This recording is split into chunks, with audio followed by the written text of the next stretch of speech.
Yeah, How are you? I'm good. How are you? I am alive. Did you know that Barely. goldfish are an invasive species? Are they? That's such an interesting fact that you know. Well, I read a lot of books. Somebody, like, you probably learned it from somebody really smart. I definitely don't think you read that in a book. Now, only a book would know that, not No, because, another like, human all the being. books with that information are super old and nobody would have let you touch one of those. So somebody really smart probably told you.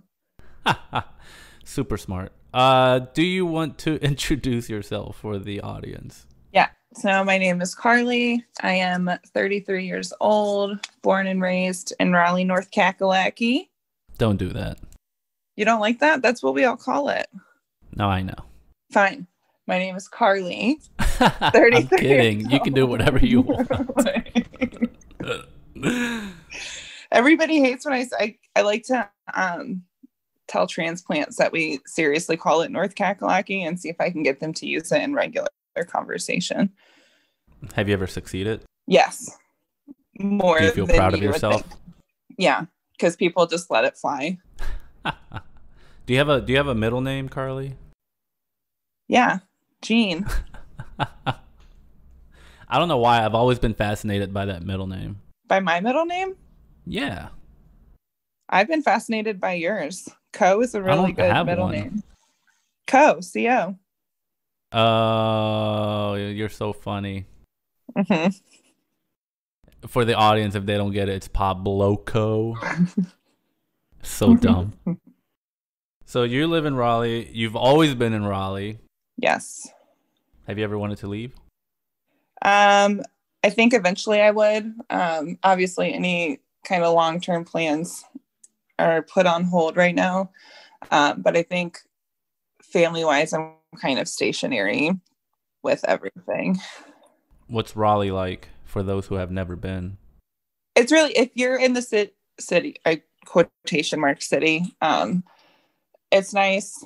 There's a lot of transplants. So usually it's like kind of a more diverse group of people. Um, like usually the outskirts are the places that aren't so fun to be. But generally, there's a good mix of things to do for different interests. You're close to the coast, you're close to the mountains. So yeah, it's a good mix of things to So you find would to do. describe Raleigh as a good, diverse city? It's getting there. Obviously, there's more diversities, and we could definitely be better about it. Like, obviously there's problems with like gentrification and that kind of stuff. But I think if you're looking to kind of experience different lifestyles, you can find that in Raleigh. Yeah, I don't know. I wouldn't. Well, I haven't been there in a while, but I would have never called Raleigh very diversified. Yeah, it depends on where you go. Again, like white people obviously are the problem, but you do get into areas that have a well. I mean, it's true. Like it's true.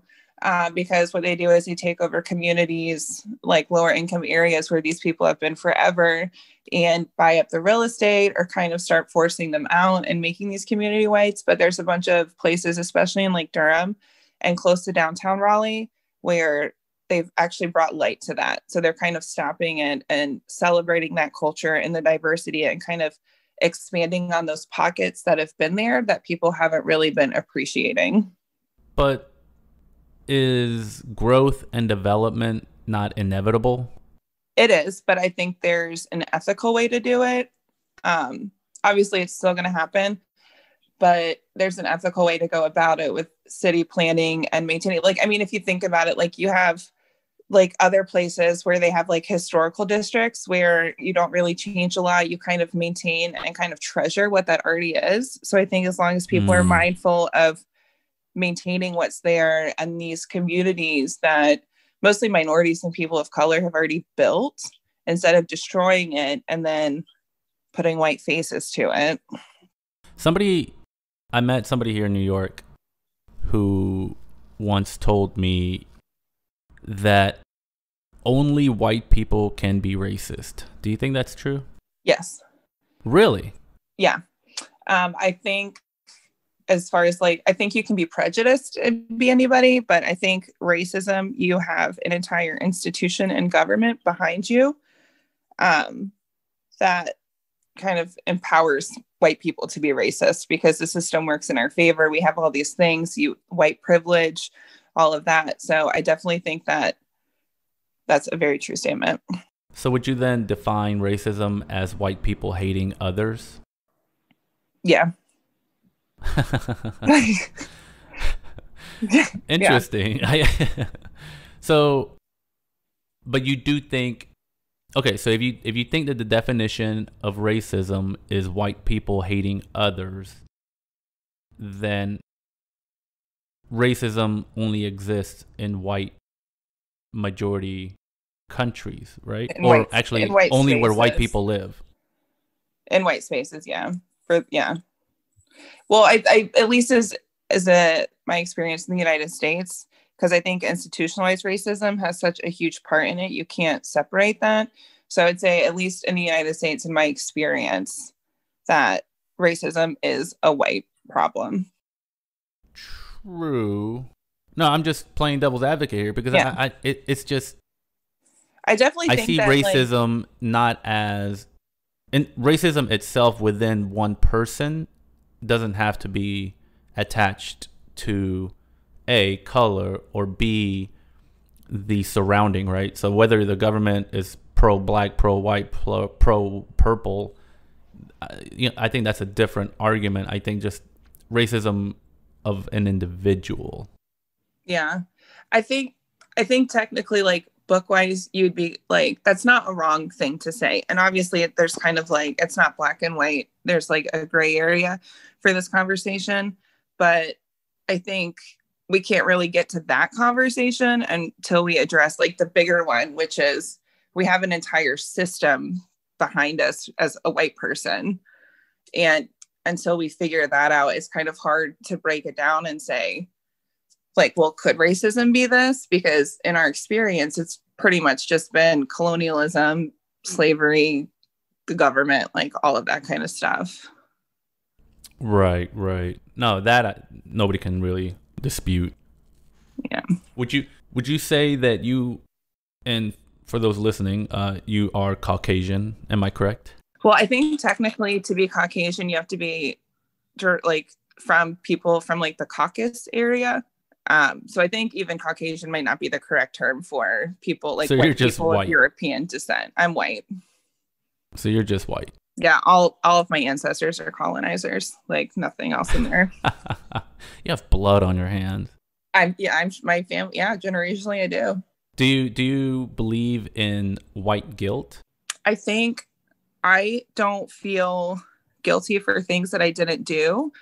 I do recognize that I have white privilege, and within that privilege, I have a responsibility to make space for people who previously have not had space made for them. So right. I don't feel bad for being white at all. It's just like nobody should feel bad for being black. You shouldn't feel bad for your color, but there's certain responsibilities that come with that. So as a white person, it's my job to fight a system that was designed for me. Well said. No, I've met a few people in New York who kind of apologized for being white. And I'm like, dude, why are you apologizing? You didn't choose to be born. Yeah. You know, it's all completely out of your control. It is. It's just like, yeah, you don't have control over your situation or what you're born into. It's just you do at some point have to take responsibility for benefits that you've received because of that. Yeah, and I think that holds true to everybody. My last guest was Oscar, and I was telling him that, you know, once you get comfortable, I think the only reasonable thing for people to do is to kind of give back a little bit. Yeah. And you don't have to dedicate your life to, you know, solving the homeless problem or anything like that. But you do have kind of a social responsibility and kind of like that community-ness. It's like, no, not everybody is my responsibility, but it is my responsibility to be like a positive force and impactful in the good ways that I can be. Yeah. I mean, that's all you really can do, right? Yeah. Try to spread love and positivity. Mm-hmm. But yeah. But so what's there to do in Raleigh? What's fun to do? What do you like to do over there? Besides be quarantined from COVID? Yeah. Well, I am lucky. I'm still working. I work in a restaurant. So obviously we're doing the social distancing and all that kind of stuff. But it's mostly a lot of out, like they opened up the park. So like Umstead is back open. So you can go hiking around there. Some of the parks and like other trails are open as well. So lots of walks. Raleigh's a little spread out, but they do have plenty of parks. Yeah.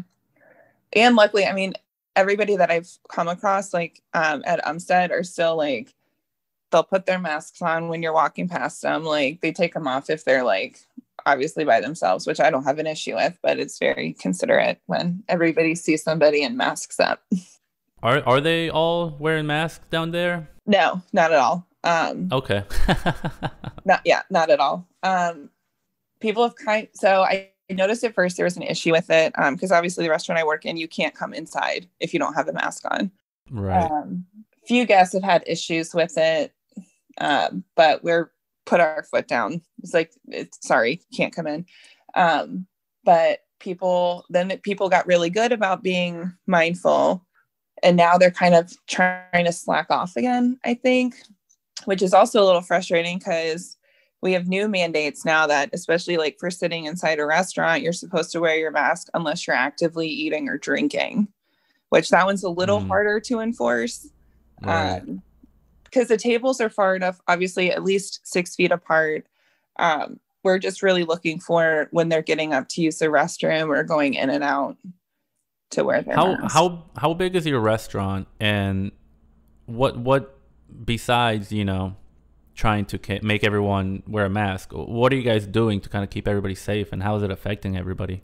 So our occupancy is normally 73, but we're keeping our max occupancy inside right now at 25, just because we can't safely keep people apart if we were to go up to half occupancy.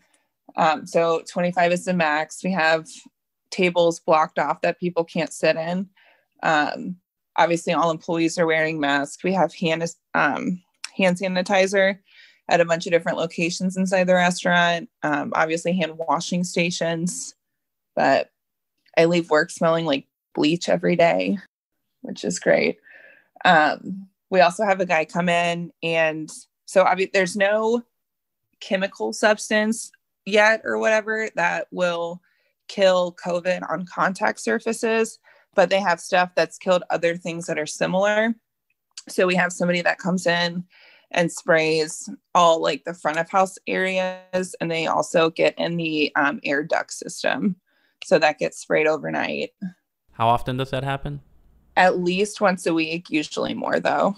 Do you know people in the same industry who are doing the same type of precaution, or are you guys kind of unique in the steps that you're taking to kind of keep everyone safe? I think there's a lot of restaurants that are doing the same things we are, but there's a few restaurants that aren't at all. And it's obvious that they're not. It's like you see them congregating people, like, because even like in ours, if you're not in the same household, we would kind of move you along. Like if you saw your friend at another table, you're not allowed to go talk to them.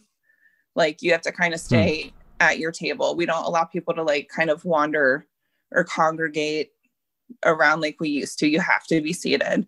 But like there's a sports bar close to us that isn't mindful about their occupancy levels. People aren't wearing masks. They don't even have to have a mask to get in there. You see them on the patio, like hugging on each other and like talk, like, when people are drunk, talking really close. And I'm like, I just know you're spitting on each other. It's like, I'm surprised I haven't heard of a COVID case coming out of that place yet. Do you guys well, how would you know, right? Because are you guys keeping track of every single person that comes in? What do you mean? So here in New York, most restaurants that I've gone to and eaten, whether it's inside or outside, they have a pad, and they're like, hey, somebody has to sign in for contact tracing. Oh, yeah. So we are far behind the times. No, we don't have that. Luckily enough, we have enough. Most of the people who come in, we know them. um, Okay. by name.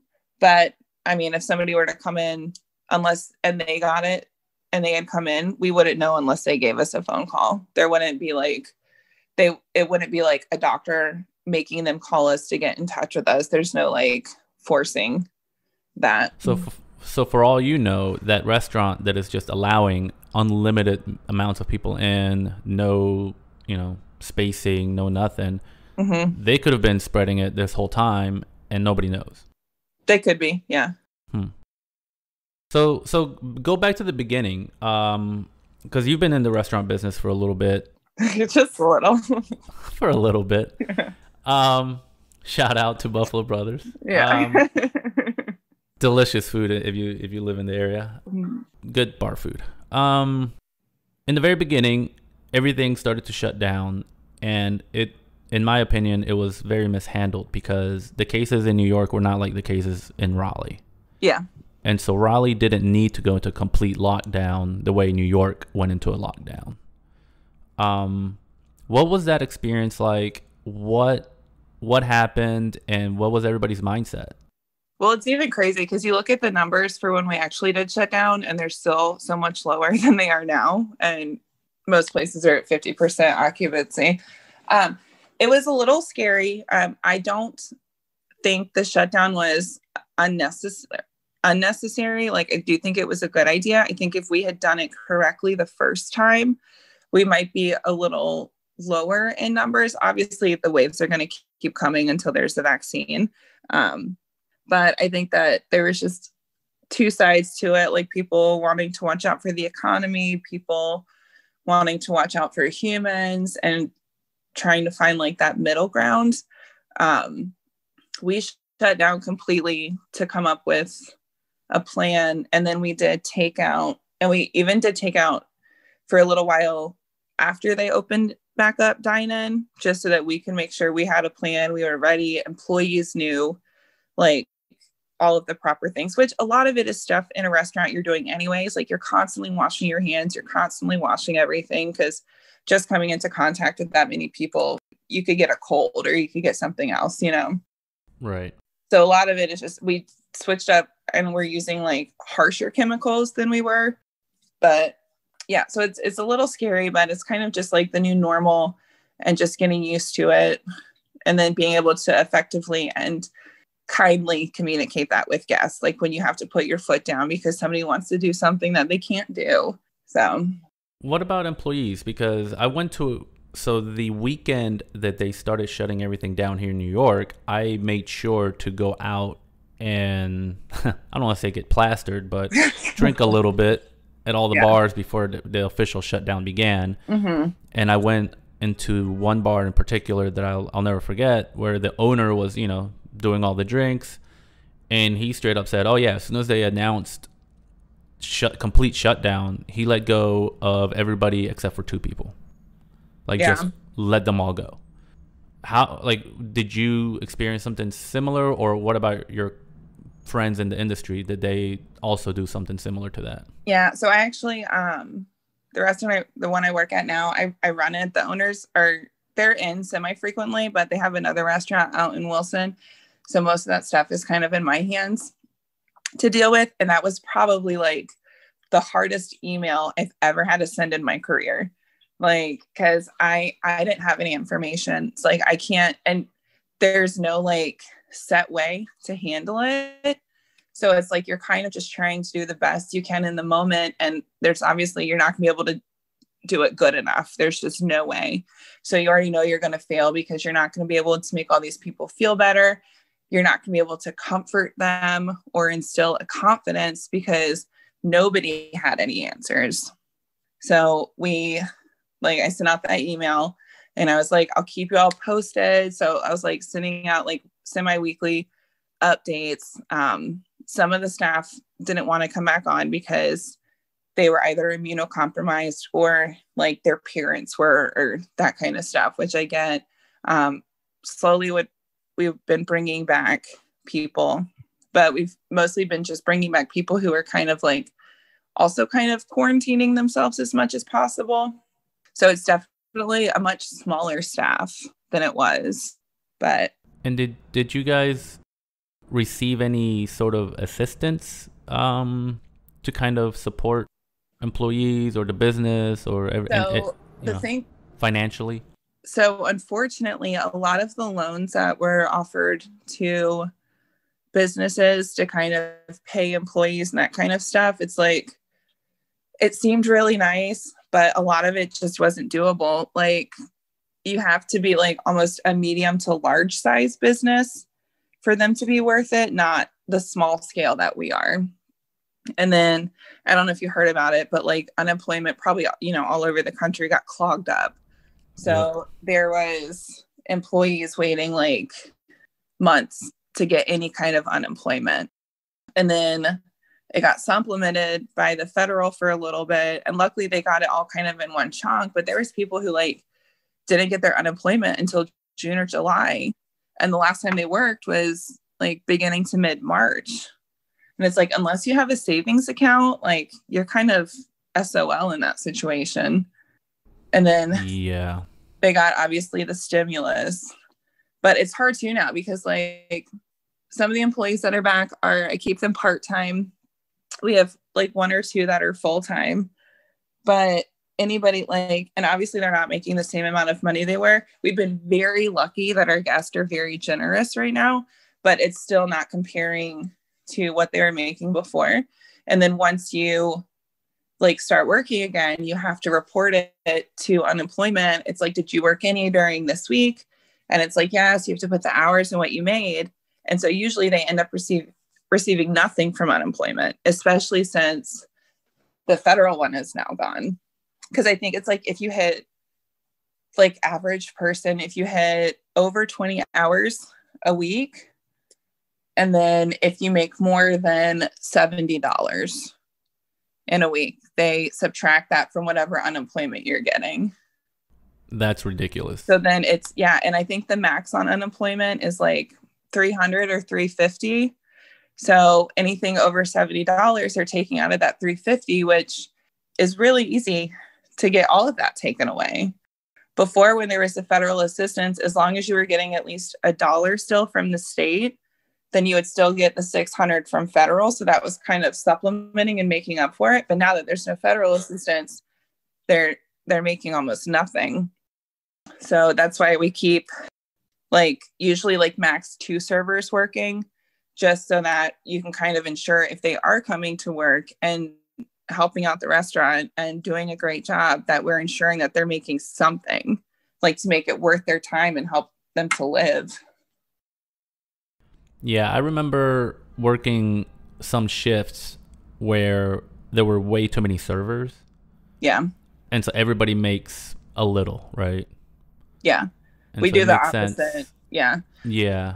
So yeah, usually myself or the assistant general manager we're in there. And so it's basically front of house. It's all hands in. It's like I take tables, everybody takes tables. We're all seating the door. We're all doing to-go orders just to ensure that the hourly tipped employees are able to make money. Luckily, our back of house employees, we've been able to keep their hourly and they're like the amount of hours they're working. So they're, taking care of it. It's just the front of house ones. It's a little harder. Yeah.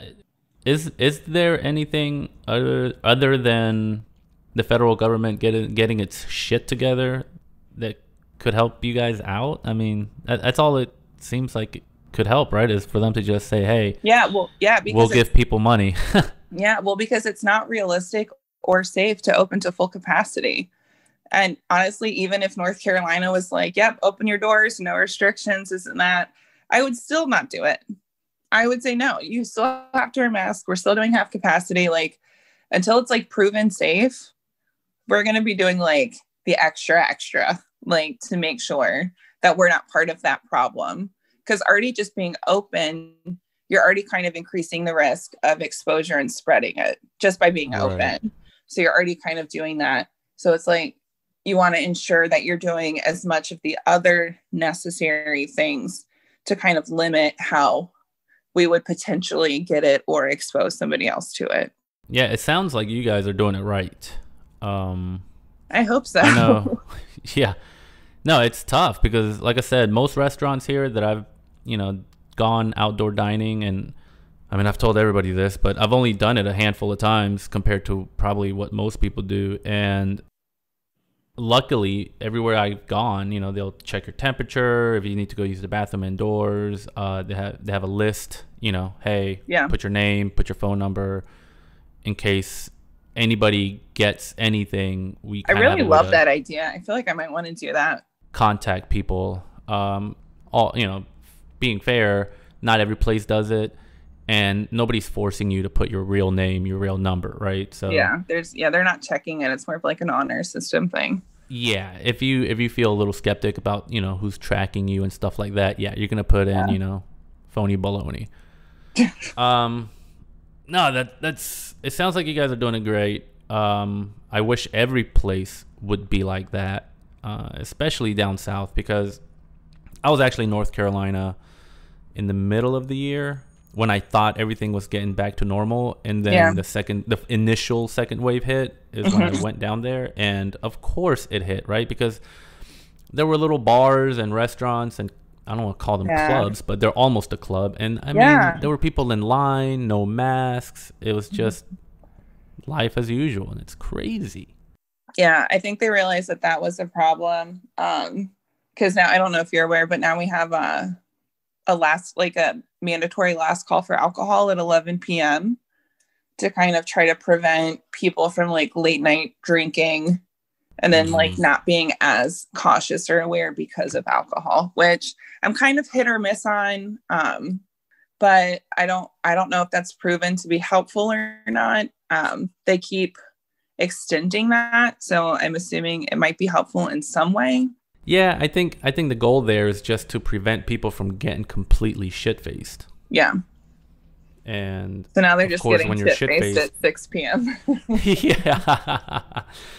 Look, that's a typical Sunday for me, so I can't judge. No, so with all of the craziness around you, what are you doing to kind of keep yourself sane besides bringing goldfish back to life? Oh my God, I'm a healer. Honestly, because I really am just working a lot, because we are keeping a smaller staff on. I'm trying to make sure that they're not overworked, or getting burnt out, because, you know, one, you don't want to burn out your servers, but especially now when people are already stressed, I'm not trying to add stress. So I'm usually at work 5 or 6 days a week. Wow. Yeah, it's not too bad though. A lot of it is like later hours, like usually only on the weekends am I there at like 9 in the morning. The rest of the time I don't go in until like 2, and we close at 9 or 9:30. So it's not super long hours. So some of my days are on the shorter side. How would you say that it's affected you? Health and mental wise. I think health, I feel healthy. I do worry, but most of my worry comes from, because I've tried really hard to create a safe space and a very like healthy work environment. So it's just a little harder to maintain that. I'm all about like happy employees and believe that people who are happy are just doing a better job from a selfish point, but also like you just want people to be happy and to be proud of where they work. So just trying to cultivate that and keep that going in such a trying time. Is probably like my biggest concern, is that the people who I'm kind of in charge of looking out for feel valued, they feel appreciated, and I'm doing my best to keep them safe, as well as the people who I come in contact with safe. So that's like a little bit of a burden, but I wouldn't say, you know, I'm lucky that I still have a job, and that these are some of my biggest worries, you know? Yeah. Yeah, it's definitely, no, I'm just trying to think, because it sounds like you're working through it, right? It's almost like instead of worrying about everything, just focus on getting the work done in the best manner possible. And that's kind of where you're driving your energy. It is. Well, and I think as far as like the social responsibility goes, it's like I can't fix the world, but do what you can control. And what I can control is a good space. So that's right where my energy goes. Yeah, no, it's crazy, because from talking to people, you know, I've always been a little bit on the social side, and I think it took this podcast to kind of make me realize that I really do miss going out and about, right? Yeah. Especially here in New York, I've met the craziest people, and most of them are, I mean, just fucking awesome. And for the last couple of months, not having that, I've come to acknowledge that I have a little bit of anxiety, right? Like, why am I still in this apartment? I need to be out and about meeting people. Yeah. So, it's I've driven all my energy to kind of outside of work activities. Yeah. And just like you, I'm like working all the time. And next thing I know, I'm like, damn, I haven't really sat down and watched TV in like 3 weeks. I need to maybe take a breather, you know? So yeah. Well, I think like obviously like it's mentally it's a hard time for a lot of people. And I think keeping busy and especially things you're passionate about are good. But I am also a huge advocate for mental health. And I will take a lazy day at least once a week where I don't have like any responsibilities. It's like for the most part, like I'll get at least one day where I know I don't have to show up or do any kind of errands for the restaurant at all. So that's like my dedicated recharging time. Because if I'm burnt out, I'm no good to anybody either. Yeah, that's important. I need to take some of that advice.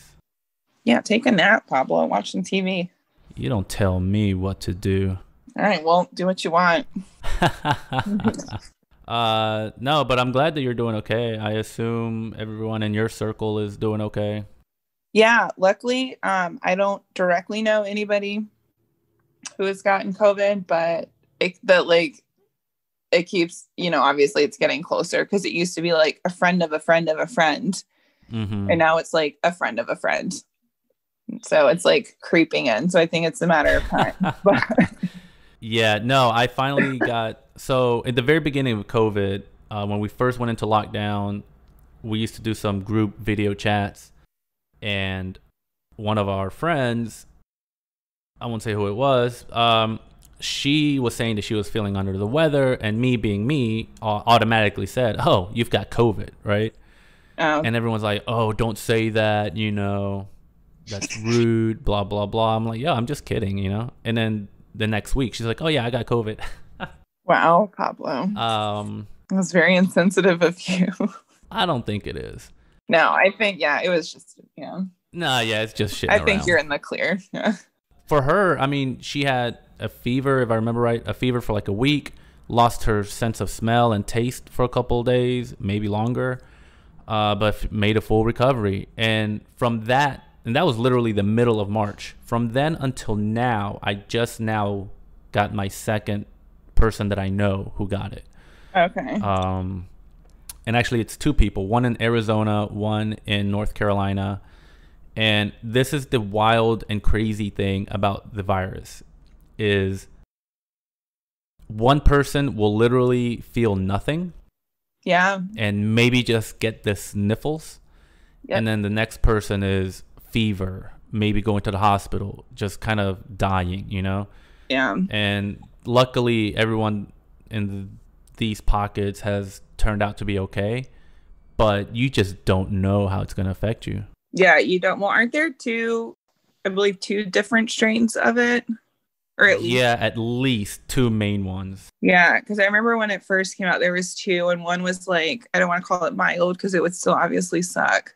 But yeah, I think it depends on which strain you get and you and yourself, like how hard it hits you. Right.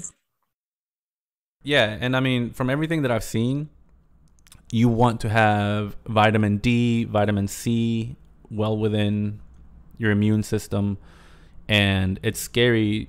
I wish I could tell you how many people I've talked to in New York who don't want to go outside, period.